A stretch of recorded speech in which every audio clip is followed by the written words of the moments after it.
শুক্রবার খয়েরপুর দ্বিতীয় বিতান community hall ঘরে আয়োজিত ত্রিশাল স্কুলের সাংস্কৃতিক সঙ্গম অনুষ্ঠানের আয়োজন করা হয়।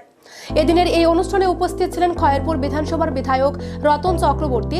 এছাড়াও উপস্থিত ছিলেন স্কুলের প্রধান শিক্ষক শিক্ষিকাগণ এবং পুরাতন আগরতলা ব্লক চেয়ারম্যান, মণ্ডল সভাপতি, ৯ নং ওয়ার্ড কাউন্সিলর সহ অন্যান্যরা।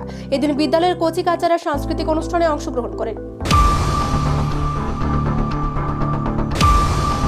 দেশকে একটা বিষয় নিয়ে যাওয়ার জন্য এবং সমগ্র ভারতবর্ষের রূপটি এই পৃথিবীর সামনে তুলে ধরে শিকাগো আন্তর্জাতিক ধর্ম মহাসম্মেলনে ভারতবর্ষের আধ্যাত্মবাদ, ভারতবর্ষের সংস্কৃতি,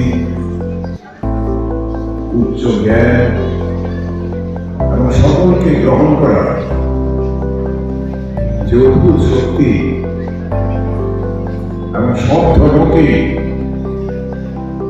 সম্মান করা এবং যত মত তত পথ